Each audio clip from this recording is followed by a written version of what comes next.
Hello everyone, hi, how are you guys doing? Welcome back to another episode reaction to Cowboy Bebop. That's right, my name is Matt. Hello, what's up? Okay, so, last time on Cowboy Bebop, what happened? We got the Pierrot Le Fou episode. I think that's how you pronounce it, or at least somewhat close in the ballpark.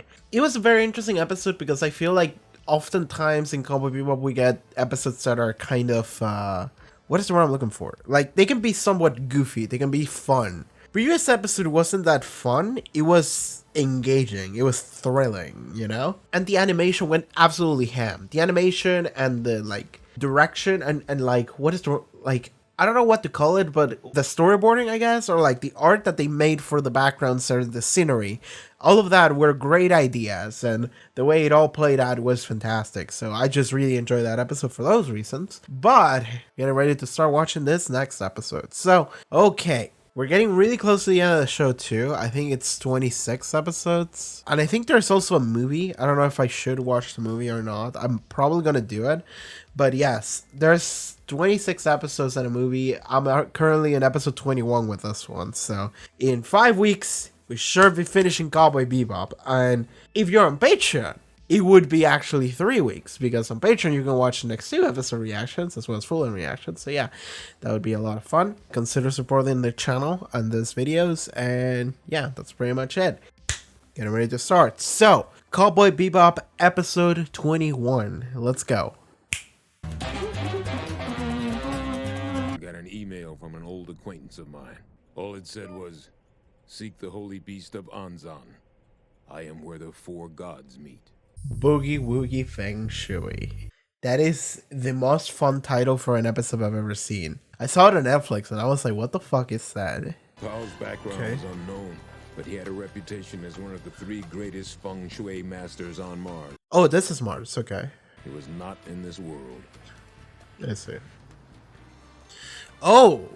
He's dead. Look out! What? Whoa! Alright, this is interesting. There's also a Jet episode, by the way. I found a way out. What? What? Hey!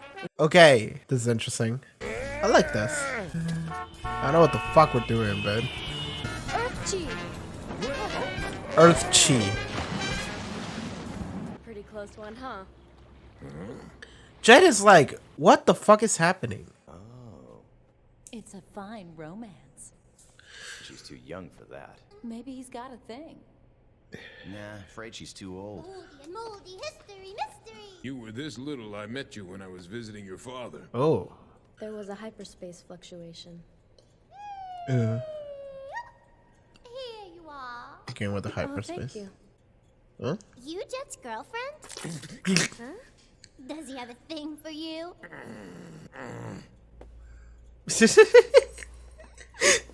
Oh my god. It means he knew.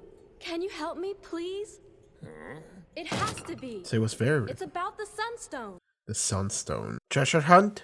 I gotta go what Feng Shui is after this. Like the specifics. Ice cream. The universe is composed of the 3 Chis. The Chi of heaven, the Chi of earth, and the last one is the magnetic Chi that comes from living organisms. I was gonna like guess us. that. The people chi. So how does this apply in space though? Feng Shui is the science that reads these natural energies and applies them to everyday life. This is an interesting contrast to like sci-fi. Ice cream. I just realized that I never spent any time like this talking with my father. Really? First of all, I'm not old enough to be your father, all right? Anything, I could be your boyfriend. No, wait, that would be bad, wouldn't it? I'd be more like your older brother. Ice cream. Y'all keep forgetting. Oh my god, he devoured that shit. Over there! Blue dragon! Oh, that's fun. I like whenever there's like... White tiger! Snake and tortoise! I was thinking that looks like a snake and... Red phoenix! It's the 4 gods! So is this the middle point? It's here, it's the Sunstone. You sure about that? I really like this like mythical, like ancient tale thing, like folk tale. Kind of mixes in with the sci-fi element. It's both at the same time. I always love seeing shit like this. It doesn't happen often. Nope. Oh, careful. Girl, you're just taking I shit? finally found it. This is it, Jet. Is The that it? Sunstone. That it? Being followed. Bottle of Lao Chu. I don't need a glass. Okay. Are we gonna use that to hit him in the face with it? Yep. I can't tell you that. Even if you kill me, I can't tell you anymore. It's Pow. We were after him, but he got away. Yeah, I believe you. I love how that guy was like, I'm not gonna tell you anything. Never mind. Here's everything. So this is a piece of the moon from that gate accident 50 years. Ooh. You see, all the time-space fluctuations were absorbed by the stone, condensing a tremendous amount of energy which has been amplified by the sun. That could be insane. Hey, how much is it worth if we try to sell it? Everyone smokes too much All here. right. You two smoke outside if you need to smoke. Come on, you're joking around, right? Jed is such a Do I dad look right like now. I'm joking to you? It's my ship. It is his ship. Yo, like, whatever the fuck happened at that Moongate incident 50 years ago, like, that made a child become immortal. So, like, whatever energy is holding this stone could be insane. Hey, Ein! come here. Ein, what are you doing? Ein just becomes a god. Oh, it fits inside. It fits in the middle, yeah. I was thinking that. I was just thinking that. Like, 2 minutes ago. You see, Yes! my father has a sunstone as well. Let's go. The two stones resonate to one another. Oh, you can find the other. I don't know why he sent that message to you, and not to me. My father believed in universal feng shui, and nothing else. He couldn't believe in people. That was 7 years ago. The thing is, I'm sure that he could have found me. But he never tried once in all those years. Please, tell me the truth, Jet. I want to know who my father really is. How much do you know about her father? Pao was a consultant for a major syndicate. He leaked some inside information to me back when I was a detective with ISSP. Oh. See, he was looking for a way out, and he thought I could help him find it. Oh. Once you join a syndicate, they own you forever. I see. You cross them, they take revenge on you and your family. But you can ask him yourself. If the Sunstone leads us to him, This is too much hope. Something might happen during the traversal now that we have the Sunstone with us. What? Oh, we're getting attacked? Spike, We're Fade, fighting? deploy. This is your little party, Jet. We're gonna die if you don't do something, so. This is like the first time we have like an actual team battle. For the first time, this feels like Gundam or some shit. Spike, Fade, deploy. Like a captain. We've never done that shit. People just do whatever the fuck they want in this show. Robot ships. This kind of feels So good. these must be the evil stepsisters. What? Got it, I got it! What did Ed realize? Looks like if we apply enough Oh. energy to the Sunstone, we can draw out the forces trapped inside it. Yeah? Great. Then what? Yeah. We take our shot, all or nothing. What does that mean? I put it in! What?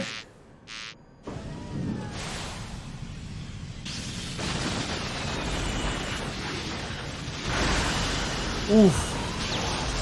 Isn't that shit like the most dangerous thing you could possibly do? Are you gonna open a fucking black hole, dude? Like, what? What was the thought behind this? Alright, it's finishing the enemies off. Is that Power's ship? Was Power trapped inside the stone? I don't know what I'm looking at. Looks like you made it in time, Jet. That's him. You're in an unstable force field. I can't get any closer. Yes, I know. There's no oxygen left here anyway. I hope you'd managed to bring my daughter out here. You use feng shui to reach us and bring us out here according to your will. You weren't in control of this operation. Meifa is here now because she wanted to find you. You might be right. Perhaps I gave myself too much credit. It's so wonderful to see you one last time. I hated you. For all those years. It hurt so much. But now I don't. Is that it? Daddy. That's all you get. That is how this peculiar case ended. Well, she got some closure. One thing has changed, though. When I read the news, I never check the horoscopes anymore. Oh. See you, Space Cowboy. So I'm not entirely sure how that situation with Pow worked with the vortex thing that opened. So I was thinking, like, is it trapped inside, or no? That I don't think it's that. That sounds a little bit silly. What it could be though is that I think within the hyperspace, he's like in a different like layer of reality, and by shooting the sunstone and opening the vortex there, maybe that's what finally like opened him to be able to come through. But they're like, oh, you actually can't come through there because there's like the giant like force field thing. And he's like, yeah, don't worry, I knew that. Like, I think he could send messages and stuff. So like the only thing he really did was to send this message to Jet to be like, please bring my daughter here. Even though he didn't really specify that, but sure, anime bullshit. That was the intention, because he just wanted to see his daughter one last time. And it makes sense that he messaged Jet because he probably thought that the Syndicate would track the message. So he's like, okay, I'm gonna send this message to someone that I know can take care of themselves instead of just to my innocent daughter, right? So he probably knew that he was gonna die. Like, even if you open the Sunstone there and that opens the portal or whatever that was. I'm still not clear what happened. Let me know in the comments exactly what happened. But right now I'm going for the idea of within the hyperspace, he was in like a different like layer of it or something, because reality is weird inside of hyperspace. We've seen that before. So I think that he's in like a different plane of it. And by shooting the sunstone, it actually like opened a rift that connected both, like a pocket dimension, and he was in there, but there's also no way to go across it. Yeah, like Meifa revealed earlier in the episode that he had an accident in like something happened within a hypergate transit or something. And we also know that there are some things about the hypergates that are not great, because we'll learn that in the Chess Master Hex episode. I do like this about Cowboy Bebop, though. I do really like this a lot, because Cowboy Bebop definitely has this thing where, like, episodes are connected because the world itself is connected. They paint this world where many concepts get introduced to you, and they make sense, like, they make consistent internal sense. But it's not about them making sense, it's about, like, you learn bits of information that come again as like a plot point, like many episodes later or episodes in the past. And that's something that like you thought didn't matter, and I feel like it kind of doesn't until for like a second it does, which is the thing about this hypergates, because it's not a perfect technology. And we know it's not a perfect technology because the guy who made them showed up in an episode and he was like, I found some really fucked up faults with this technology and I voiced my concerns about it and the company kicked me out. But that episode didn't really matter that much. That episode was about fucking chess and space hippies. But you do file that information for later. And even in that episode, I filed that information and I was like, wait, is that what happened with the moon accident 50 years ago? Which was backstory for the fucking immortal child. Which also is an episode that really doesn't matter that much. But all of these are like small things that connect the universe and make it feel so much more alive and like real than it is, because it's a fucking fictional show. Like, that's something I really like, because in stories, more often than not, when something is explained to you and introduced to you, it is something that is just immediately relevant to the plot or will be relevant to the plot later on down the line. But because of the way Cowboy Bebop does things, this is an episodic show, or at least for the most part, it's an episodic show. Every episode we have a new adventure, a new encounter. However, we see things come back from other episodic things about the universe, about the world, and the way things work. And you start connecting dots. You start connecting dots to that incident, into this concept, into this technology, and it makes sense, but it doesn't have to. Because if in this episode they just said like, yeah, sure, there was an accident with the hypergates or some shit, and that was it, I would have been like, sure, I accept it. But because this connects back to what has been explained to me before, I'm like, oh, that's cool. There is a connection. And the connection doesn't need to be there in order for it to work, at least in this instance. But it's there, and I love it. It feels so good. Like, whenever a show just manages to successfully connect so many things, despite it not needing to, right? This is not that important. Doesn't matter. It's still fucking good. It still works. It's great. Anyway. So I got sidetracked thinking about that. But yes, there was the thing with the hypergate. Mayfa explained that there was an accident with the gates and like disappear or something.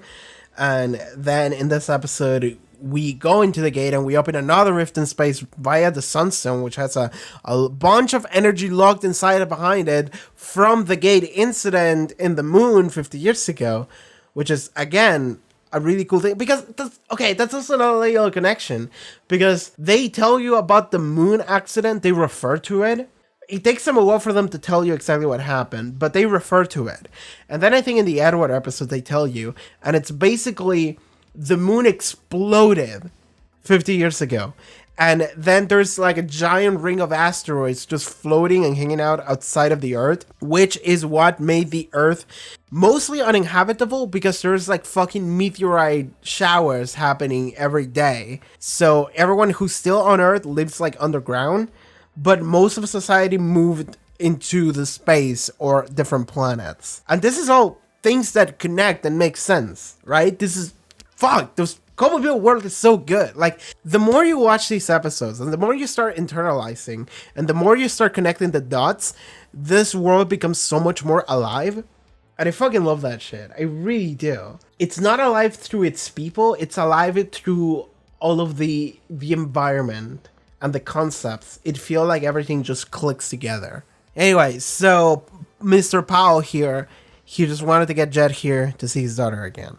And that was cool. And I like, it's a very emotional moment where Mayfa is just like, I hated you, but now I don't anymore, right? Like, in this moment, I don't. And that's just like a cool goodbye moment, because it was also not like a very like emotional, like heartfelt goodbye, because she didn't even get to say goodbye. She didn't even call him dad. She did, but only after the connection ended. That's the thing. Everything that she managed to say was just like, I hated you, but now I don't in this moment. And Powell had this moment of like acknowledgement, of like closing his eyes, and then just connection ended. And that was it. That's all you get. And that's kind of tragic, but it's also really emotional.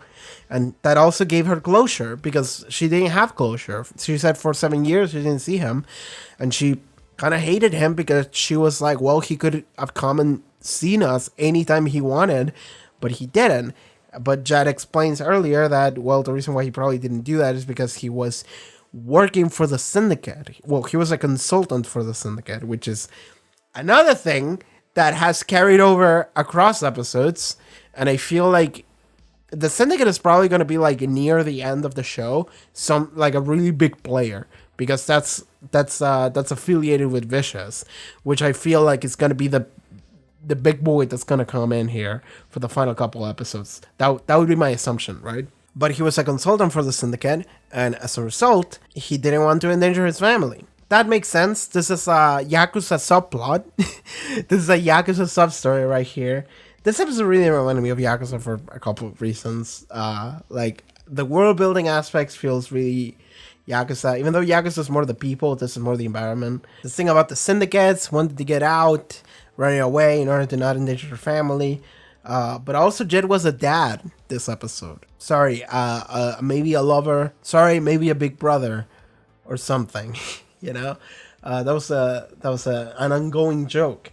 But honestly, he's more like an uncle. He's more like the uncle that you really never really see, but you hang out with him and he's like kind of nice and you're like, oh, you're cool. So that's what Jed was this episode. He acted kind of like the cool uncle. Not a cool uncle, just a good uncle, the nice uncle. The uncle that will take care of you. Because usually the cool uncle is the one that gets you into trouble because he's too cool in order to give a shit about safety. But Jed is not that. Jed is actually the good uncle. He's the grounded uncle. He's the good boy. I like Jet, just a good character. There was like a significant difference between sub and dub for this. I mean, it's not like I watched the sub, but when I watch the show in dub, I also have the subtitles on because I always have subtitles on because I can't focus otherwise into absorbing dialogue. But something Cowboy Bebop does is that, at least the Netflix version of this, gives me the subtitles for the Japanese version instead of the transcript of the English dub script. So what happens is that I run into situations where I see a scene and I hear something and I read the subtitles and it says something different. So for example, when they were making the joke about like, what is the thing with Jet and this girl? And they were like, oh, maybe they have a relationship. And then in the dub, they said, maybe they have a thing, or maybe he has a thing. In the sub, it said, maybe it's a love child, you know? Maybe Jet just had a child. And that's why Spike said, oh, she's too old for that. So, yes, like, that was a difference between sub and dub, and that was one that just stuck out to me. Because usually there's minor differences. That was one that stuck out to me. Because then the dub version doesn't really make much sense. But the sub version is like, oh, are they lovers? No, she's too young. Is she his love child? No, she's too old for that. It's like, okay, like that actually kind of makes sense. And then when Edward came in, Edward actually did say that. That's what Edward was supposed to say. And I like that Jed was so angry when he heard that. He was like, what? And then he turned around and Spike and Payoff just like, and just walked away. That was really funny. Because, like, honestly, like, if you're Jed, you're this old guy, and you saw this child grow. Like, you seen this child like 10 years ago when she was like 8 years old, and you were like grown ass man, you were like 40, and then suddenly these people are just hanging out around you being like, are y'all dating? And you're like, what the fuck? I feel like Jed is too much of a nice guy, but like I don't want to say stuck up, but like very like nice and traditional, and like it feels like Jed has good morals compared to like literally everyone else in the ship, but like that's what makes me think that Jed probably would never do that. Like, probably would never, like, date someone that's, like, that young, because he would feel uncomfortable with it, right? So, that's how I feel. That's what I think of Jed. Another thing that I really like in this episode, and I said it during the reaction, but because we're in a sci-fi show, we see a bunch of sci-fi stuff, right? But in this episode, there were a bunch of, like, folklore, mystic, like universal things, you know? So they were talking about like dragons and the tigers and the snakes and the turtle and the phoenix. They're talking about like Feng Shui and the universal, like the sun chi, the earth chi, and the magnetic chi that every life form produces, and how you can like kind of see fate through these things. And just kind of doesn't believe that, thinks it's bullshit. But there is kind of like a thing where Powell actually did succeed in doing what he wanted, but then Jed is like, that wasn't fucking you. That wasn't Feng Shui. That was your daughter. She wanted to see you. And then Powell has this moment of like, you know what? I think you're right, actually. Maybe I gave myself too much credit. Which is, it's cool because it does this thing where it's like, yes, you can try to like read fate through some like fortune telling, or well, Feng Shui in this case. And you can try to like, and you can try to say, like, it works and I'm going to, like, use it. But then Jed is just like, no. Like, that's not about, like, what fate did. That's about what your daughter wanted to do. Like, your daughter wanted to come here and see you. And that was the reason. It wasn't because you read the ley lines in the universe that caused this to happen. It's because she wanted to do it by her own will. And I like that's kind of what this episode ended up going towards. And at the end, Jed does say, like, one thing that did change is that when I read the newspaper, I don't read the horoscope anymore. Also, they still have newspaper in 2070. That's nice. Like, I was like, the other day I was having like lunch downstairs, and on the TV there was the news channel, and the local news channel was talking about how like there are some like dudes, I don't know what to call them in English, paper boys. They're not boys. They're like elderly men who like sell you the newspaper salesman, I guess. And they're talking about there's like a handful of them in the city. They're all old and they sell like 2 newspaper a week.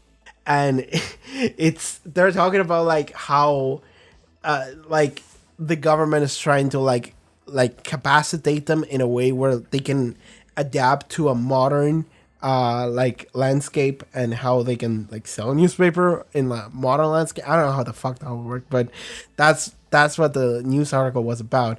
But they interviewed the dudes, and I like that the dudes were talking about it, and they were like, yeah, like when people see us, like sometimes they want to take photos and shit because they feel like we're such like an ancient thing. Like they refer to us as dinosaurs, and they actually are cool with that because they can see that this is a dying job. This is something that like it's not going to work anymore. The only people that really buy newspapers are the other elderly men that don't know how to fucking use a computer. So at this point, this guy's like recognized that their job is over. Like this is it. You're the last one standing, and history is just gonna completely forget about the thing you did for a living. And they were talking about like, I want to like people to remember what we did and what we like kind of do still. Like just go outside and just start selling newspaper and just like being that guy. That was a moment that actually made me think of like Cowboy Bebop, because they're talking about like remembering this thing that was very prominent and it was a part of society, and now it's dying out and we're like the last ones holding the line. But like we recognize that this is gonna be over in a couple years, like tops. So they're like, remember us, remember what we were, and I want you to like say it, you know, to tell people like your children and whatever. Like, yeah, there used to be these guys that would just hang around the streets going on bicycles, or sometimes not, just waving newspaper, being like, yeah, want to buy this shit, and your kid's gonna be like, what the fuck's a newspaper, right? And they were like talking about it, like, yeah, I want you guys to like remember us and to like say what we were and keep like that part of history going. And that was like a weird moment that made me think of Cowboy Bebop too, because I was thinking, I don't know, to like the Faye episode and like the passage of time and how things are just gonna like end at some point and change and be over. You know, like the episode with the fucking Betamax tape, you know, and how they had to go in a scavenging hunt in a fucking abandoned post-apocalyptic Japan museum in order to go and fucking find this Betamax player, which they didn't because they took a fucking VHS, right? Like, it's all these things that are gonna consistently change and just be removed out of people's knowledge. They're not gonna know what the fuck is going on. Like, and something that is so like, even something that's so like common and universal, like a fucking newspaper, like it's on the way out. And like, and I feel like there's kids that are gonna be born right now that are not gonna know what the fuck that is. And that's very interesting, but it made it very grounded for me. This is like the weirdest tangent I going on in Cowboy Bebop, probably. Well, the Digimon tangent was pretty bad too. But like what really got me was like hearing these guys that have been doing this job for like 50 years, right? And they're like 70. And they're doing this shit and they're talking about it like, yeah, we're dinosaurs and we're going extinct. And that's fine. That's just part of life. That's just part of the society.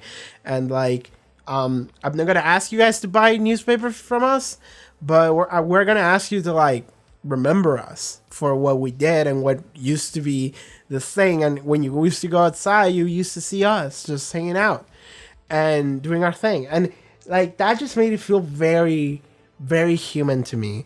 Cowboy Bebop, I feel like, has made me feel that way too. The Faye episode more than any other episode, right? But that one was more personal. I don't even know where this tangent started, by the way. Like, I was talking about, in some way, this was going to connect to the Feng Shui episode. I have no idea how we got here, by the way. It's been like 10 minutes. Oh, I think I was talking about how like sci-fi can connect to something more like mystical and folklore and from the past. That still doesn't really connect too much. But I was thinking about how it was really cool to see, like, when they talk about a dragon, it's actually like a train, like a fast sub, and it's blue and it kind of looks like a dragon tail. You know, when they talk about a rabbit, it's like this, like, I don't know, like a dome, like an opera house or some shit. But it's this like giant building that's like circular and it kind of looks like a rabbit, you know? You talk about a phoenix and it's actually like this mountain, you know? And that's just something I really love and I wish I could see more in media. Whenever it shows up, it's great, but I just don't see it a lot. And it's just this mix of like realistic, grounded sci-fi with also like mystical shit. Because when we're talking about like mystical stuff and folklore, that is all really rooted in belief, you know, like that you tell stories, you tell tales, and that's what carries forward. But when it comes to sci-fi, it's usually grounded and it's more about like what's realistic, or like this idea of like science progressed and technology progressed and this is what we're doing now. But having a mixture of both, because like one of them directly contradicts the other, right? Like science and technology progression, logical, makes sense, and then some fairy tales. When you can mix both and actually have it somewhat sort of make sense, that's the best. I want to see more of that. That makes me very happy whenever I see it. So this episode felt very cool. I really like that. I don't know what else to say about it. I just really like to get another Jet episode. I like these Jet episodes. They're good. I feel like probably my favorite episode is still like the Faye episode where Speak Like a Child. That's still probably my favorite of these like character episodes we've gotten. But that wasn't because of Faye. That was because of the ending. And also Spike and Jet had a cool treasure hunt. I really like that. But when it comes to like character episodes, I feel like Jet episodes feel better, at least to me. But I think it's because Jet has more of a character. I mean, no. Everyone is a very solid character. I just want to say that right now. But Jet is like a more honest character, right? Like Spike is hiding shit from himself. He doesn't want to deal with shit. That's why he's so reckless, and he just kind of wants to die a lot of the time, you know? He just gives up. Faye runs away. That's the whole thing. She runs away because she doesn't want to deal with shit. Edward is just crazy, and Jet is like the only character in this crew who's like more grounded and honest. And whenever I see a Jet episode, I feel like I can see exactly through this guy, you know? And that's just something I really like about him. So yeah. I think that's going to be it for this review for this episode. I'm just going to go and order some groceries because I need to do that today. So yeah, that's going to be it for me. Thank you so much for tuning in. And alright everyone, thank you so much for tuning into this episode reaction to Cowboy Bebop. If you would like to watch the next 2 episode reactions, full reactions, or just support the channel, you can do so over at the Patreon. Check out the link in the description below. Check out my social media, Twitch stream, and all sorts of stuff that I do. And see you guys next time. Take care everybody. Bye bye.